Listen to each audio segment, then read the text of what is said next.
কোটি কোটি টাকা বিলাসী জীবন আর শখের স্কাই ডাইভিং ফেলে ডক্টর ইউনূসের একটি ফোন কলে সিঙ্গাপুর থেকে দেশে এসেছেন আশিক চৌধুরী। এদেশে তিনি ১ বছরে যে বেতন পাবেন তা আশিকের সিঙ্গাপুরে ১ মাসের বেতনের চেয়েও কম। তারপরেও আশিক এসেছেন শুধু দেশের জন্য কিছু করতে হবে সেই তাড়না থেকে। এসে সফলতা পেয়েছেন Ashik Chowdhury. Billion billion dollar বিদেশি বিনিয়োগ তিনি আনতে শুরু করেছেন। ইউনূস সরকারের বিভিন্ন দায়িত্বে আছেন আশিকের মতোই কয়েকজন সাচ্চা দেশপ্রেমিক, যাদেরকে বলা হচ্ছে ক্যাপ্টেন ডক্টর ইউনূসের সবচেয়ে গুরুত্বপূর্ণ খেলোয়াড়। ডক্টর ইউনূসের ডাকে বিলাসী জীবন ফেলে দেশে এসেছেন এমন কয়েকজন খেলোয়াড়কে নিয়েই আলোচনা করব আমাদের আজকের ভিডিওতে। চলুন একে একে দেখে নেওয়া যাক কারা এই সব খেলোয়াড়। নাম্বার ১, খলিলুর রহমান। ইউনূস সরকারের অন্যতম একজন খেলোয়াড় হচ্ছেন খলিলুর রহমান। মিয়ানমার যে রোহিঙ্গাদের ফেরত নিতে রাজি হয়েছে তা সম্ভব হয়েছে খলিলুর রহমানের কল্যাণে। সাবেক কূটনীতিক ডক্টর খলিলুর রহমানকে প্রধান উপদেষ্টা ডক্টর মোহাম্মদ ইউনূসের রোহিঙ্গা সমস্যা ও অগ্রাধিকারপ্রাপ্ত বিষয়াবলী সংক্রান্ত হাই রিপ্রেজেন্টেটিভ হিসেবে নিয়োগ দেওয়া হয়েছে। আজ মঙ্গলবার মন্ত্রিপরিষদ বিভাগ থেকে এ সংক্রান্ত প্রজ্ঞাপন জারি করা হয়েছে। এতে বলা হয়, প্রধান উপদেষ্টা রোহিঙ্গা সমস্যা ও অগ্রাধিকারপ্রাপ্ত বিষয়াবলী সংক্রান্ত হাই রিপ্রেজেন্টেটিভ হিসেবে অধিষ্ঠিত থাকাকালীন ডক্টর খলিলুর রহমান উপদেষ্টার মর্যাদা, বেতন ভাতাদি ও আনুষঙ্গিক সুযোগ সুবিধা প্রাপ্য হবেন। এ আদেশ অবিলম্বে কার্যকর হবে। ডক্টর খলিলুর রহমান ১৯৭৯ সালে বাংলাদেশ সিভিল সার্ভিস ক্যাডারে যোগ দেন। এর আগে ১৯৭৭ সালে অনুষ্ঠিত প্রথম নিয়মিত বিশেষ পরীক্ষায় প্রথম স্থান অধিকার করেছিলেন তিনি। ১৯৮৩ থেকে ৮৫ সময়কালে তিনি পররাষ্ট্র মন্ত্রণালয়ের দক্ষিণ এশিয়া বিভাগে এবং পররাষ্ট্রমন্ত্রীর ব্যক্তিগত সচিব হিসাবে দায়িত্ব পালন করেন। ১৯৮৫ সালে তাকে নিউ ইয়র্কে জাতিসংঘে বাংলাদেশের স্থায়ী মিশনে বদলি করা হয়। সেখানে তিনি জাতিসংঘ সাধারণ পরিষদের অর্থনৈতিক ও আর্থিক কমিটিতে বাংলাদেশের প্রতিনিধিত্ব করেন এবং স্বল্পোন্নত দেশগুলির মুখপাত্র হিসেবে এই কমিটি ও জাতিসংঘের অর্থনৈতিক ও সামাজিক পরিষদে দায়িত্ব পালন করেন। ডক্টর খলিলুর রহমান ১৯৯১ সালে জেনেভায় জাতিসংঘের বাণিজ্য ও উন্নয়ন সম্মেলনে বিশেষ উপদেষ্টা হিসেবে জাতিসংঘ সচিবালয়ে যোগ দেন। জাতিসংঘে পরবর্তী ২৫ বছরে তিনি নিউ ইয়র্ক ও জেনেভায় বিভিন্ন গুরুত্বপূর্ণ পদে কর্মরত ছিলেন, যার মধ্যে ছিল জাতিসংঘ মহাসচিবের নির্বাহী কার্যালয়ে অর্থনৈতিক, সামাজিক ও উন্নয়ন বিষয়ক প্রধান, জাতিসংঘ মহাসচিবের উচ্চ পর্যায়ের প্রযুক্তি গ্রুপের নির্বাহী সচিব, আংটাডের প্রযুক্তি বিভাগ, ব্যবস্থাপনা বিভাগ এবং আন্তর্জাতিক বাণিজ্য নীতি বিশ্লেষণ গ্রুপের প্রধান, জাতিসংঘ সদর দফতরে আংটাড ব্যুরো প্রধান, জাতিসংঘ সচিবালয়ে স্বল্পোন্নত দেশগুলোর কর্মসূচির প্রধান, আন্তর্জাতিক বাণিজ্যের অশুল্ক বাধা সংক্রান্ত জাতিসংঘের আন্তঃসংস্থা গ্রুপের চেয়ার এবং বিশ্ব বাণিজ্যের নতুন ও গতিশীল খাতসমূহের কর্মসূচির প্রধান সমন্বয়কারী। নাম্বার ২, লুৎফে সিদ্দিকী। ডক্টর ইউনূসের একজন পাক্কা খেলোয়াড় হচ্ছেন লুৎফে সিদ্দিকী। তিনি প্রধান উপদেষ্টার বিশেষ দূত হিসেবে কাজ করছেন। লুৎফে সিদ্দিকী যুক্তরাজ্যের ইউনিভার্সিটি অফ ইয়র্ক ও লন্ডন স্কুল অফ ইকোনমিক্স থেকে পড়াশোনা করেছেন। ডক্টর ইউনূসের ফোন কল পাবার আগে তিনি লন্ডন স্কুল অফ ইকোনমিক্সের প্রফেসর হিসাবে কাজ করতেন। চিন্তা করুন, লন্ডনের মতো একটি জায়গায় তিনি শিক্ষকতা করতেন। তার কি দরকার ছিল এ ভেজালে দেশে আসা? তারপরেও তিনি দেশে এসেছেন, কাজ করছেন অন্তর্বর্তীকালীন সরকারকে সফল করার জন্য, সেটাও আবার বিনা বেতনে। তিনি সরকারের থেকে শুধু নিচ্ছেন সরকারি কাজে ব্যবহৃত গাড়ি এবং সরকারি ভ্রমণের ক্ষেত্রে নগদ ভাতা ও আবাসন সুবিধা। এর বাহিরে একটি টাকাও তিনি নিচ্ছেন না। ও হ্যাঁ, একই সঙ্গে তিনি লন্ডনের বিশ্ববিদ্যালয়টির সিস্টেমিক রিস্ক সেন্টার, বৈদেশিক নীতি বিষয়ক থিঙ্ক ট্যাঙ্ক, LSE আইডিয়াস এবং আচরণগত বিজ্ঞান বিভাগের অন্তর্ভুক্তিমূলক উদ্যোগের সঙ্গেও যুক্ত ছিলেন।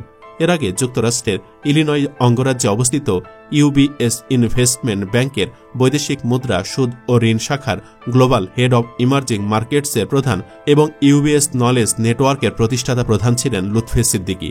তার আগে তিনি সিঙ্গাপুর এবং লন্ডনে ব্রিটিশ বহুজাতিক ব্যাংক বার্কলেসের ব্যবস্থাপনা পরিচালক হিসেবে দায়িত্ব পালন করেছেন। লিঙ্কড ইন প্রোফাইল থেকে জানা যায়, ওয়ার্ল্ড ইকোনমিক ফোরামে ২০১২ সালে লুৎফে সিদ্দিকী তরুণ গ্লোবাল লিডার হিসেবে স্বীকৃতি পান। ২০১৪ সাল থেকে ফোরামটির গ্লোবাল ফিউচার কাউন্সিলে কাজ করেছেন। তিনি লন্ডনের ফিনান্সিয়াল টাইমস নন এক্সিকিউটিভ ডাইরেক্টসের ডিপ্লোমাধারী। এছাড়াও লুৎফে সিদ্দিকী বর্তমানে যুক্তরাজ্যের UWC আটলান্টিক কলেজের গভর্নর। তিনি যুক্তরাজ্যে বিনিয়োগ ব্যবস্থার ইতিবাচক সম্ভাবনা নিয়ে কাজ করা অলাভজনক প্রতিষ্ঠান শেয়ার অ্যাকশনের ট্রাস্টি এবং লন্ডনের নিউ সিটি কলেজ গ্রুপের প্রাক্তন গভর্নর। বর্তমান লুৎফে সিদ্দিকী কাজ করছেন সরকারের বিদেশি বিনিয়োগ আনার জন্য। নাম্বার ৩, আশিক চৌধুরী। বাংলাদেশে আসার আগে আশিক সিঙ্গাপুরে বহুজাতিক the Hong Kong and Shanghai banking কর্পোরেশনের রিয়েল অ্যাসেট ফাইন্যান্স বিভাগের সহযোগী পরিচালক ছিলেন। অফিস সিঙ্গাপুরে হলেও মাসের বড় একটা সময় কাটে বাংলাদেশ ও ভারতে। তিনি বাংলাদেশ ব্রিটিশ কাউন্সিল থেকে পেশাগত কৃতিত্বের জন্য অ্যাওয়ার্ড পান। 2024 সালের অক্টোবর পর্যন্ত তিনি ইনফ্রাস্ট্রাকচার ফাইন্যান্স ইনভেস্টমেন্ট ব্যাংকিংয়ের সহযোগী পরিচালক ছিলেন। ছাত্র জনতার অভ্যুত্থানে শেখ হাসিনা সরকারের পতনের পর 2024 সালের সেপ্টেম্বরে বাংলাদেশ বিনিয়োগ উন্নয়ন কর্তৃপক্ষের নির্বাহী চেয়ারম্যান হিসেবে নিয়োগ পান আশিক। এছাড়াও বাংলাদেশ অর্থনৈতিক অঞ্চল কর্তৃপক্ষের নির্বাহী চেয়ারম্যান পদে নিযুক্ত হন। যদিও তখন আশিক সেভাবে আলোচনায় আসতে পারেননি। গত 7 এপ্রিল তাকে প্রতিমন্ত্রীর মর্যাদা দেওয়া হয়। এরপরে তাকে অল্প অল্প করে মানুষ চিনতে থাকে। তাকে মানুষ না চিনলেও পর্দার আড়াল থেকে কাজ করে গেছেন আশিক। আশিক চৌধুরী যেন একজন নীরব বিপ্লবীর গল্প। মাত্র কয়েক মাসে তার নেতৃত্বে যা যা হয়েছে ভাবলেও গর্বে বুক ফুলে ওঠে। স্টার্লিং বাংলাদেশে নিয়ে এসেছেন, কানেক্টিভিটির নতুন যুগের সূচনা করেছেন। নাসার সঙ্গে প্রযুক্তিগত সহযোগিতার চুক্তি হয়েছে। বিদেশি এক ব্যাংকের সঙ্গে চুক্তি হয়েছে, যার মাধ্যমে $100 কোটি এবছরেই বাংলাদেশে বিনিয়োগ আসছে। 5টি মালবাহী জাহাজ ইতিমধ্যে কেনা হয়েছে, যা বন্দর ও লজিস্টিক খাতে বিশাল অগ্রগতি। রিভার ম্যানেজমেন্ট নিয়ে সুস্পষ্ট পরিকল্পনা চলছে, যার মাধ্যমে নদীভিত্তিক অর্থনীতি জেগে উঠবে। 4টি আন্তর্জাতিক মানের হাসপাতাল বিদেশি বিনিয়োগে গড়ে তোলার উদ্যোগ চলছে। ঢাকা চট্টগ্রাম রুটে ইলেকট্রিক বা বুলেট ট্রেন চালুর জন্য বৈদেশিক বিনিয়োগ সংগ্রহের কাজ চলছে। এর মধ্যে 10টি ইকোনমিক জোন তৈরির কাজ শুরু হয়েছে। তার লক্ষ্য একটাই, $100 বিলিয়ন বিনিয়োগ দেশে আনা, যার মাধ্যমে কর্মসংস্থানের সৃষ্টি করে 3 কোটি মানুষের জীবন বদলে দেওয়া। এসব কিছু চিন্তা হচ্ছে একেবারেই নীরবে। চোখে পড়ার আগে কাজ দিয়ে প্রমাণ রেখে যাচ্ছে আশিক। এই মানুষগুলো আশিক চৌধুরী, খলিলুর রহমান, শফিকুল আলম যদি ধারাবাহিকভাবে কাজ করার সুযোগ ও রাষ্ট্রীয় সমর্থন পায়, বাংলাদেশকে সিঙ্গাপুর বা মালয়েশিয়ার মতো উন্নত রাষ্ট্রে পরিণত হতে খুব বেশি সময় লাগবে না। নাম্বার 4, শফিকুল আলম।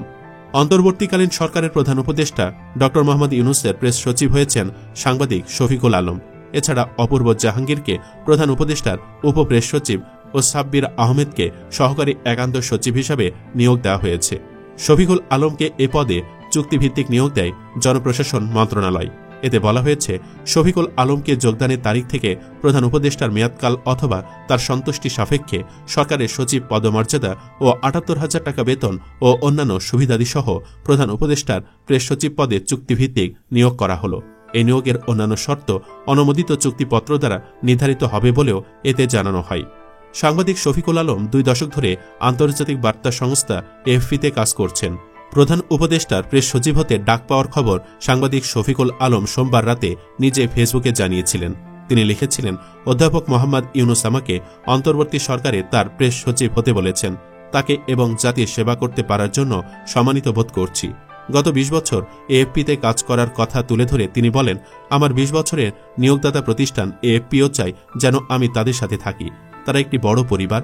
তারা আমাকে এত বছর ধরে এমনভাবে সাহায্য করেছে যেমনটা একজন বাবা তার সন্তানের জন্য করে। তারপরও প্রেস সচিবের চ্যালেঞ্জিং দায়িত্ব নেওয়ার জন্য প্রস্তুত বলে জানিয়েছেন শফিকুল। বাংলাদেশ অবজারভারে ক্রীড়া সাংবাদিক হিসেবে শফিকুল আলমের সাংবাদিকতা জীবনের শুরু। 7.5 বছর ক্রীড়া সাংবাদিকতার পর বাণিজ্য বিষয়ে সাংবাদিকতা শুরু করেন ফাইন্যান্সিয়াল এক্সপ্রেসে। 2.5 বছর সেখানে কাজ করে 2005 সালে এএফপিতে যোগ দেন। শফিকুলের সবচেয়ে বড় সফলতা হচ্ছে দেশবাসীকে এক ছাদের নিচে আনা। দর্শক, আপনি কি চান ইউনূস সরকার যেন আরও 5 বছর ক্ষমতায় থাকুক? কমেন্ট বক্সে জানিয়ে দিন আপনার মতামত। ভিডিও ভালো লাগলে লাইক দিন এবং শেয়ার করুন, আর অবশ্যই চ্যানেলটি সাবস্ক্রাইব করুন। ধন্যবাদ।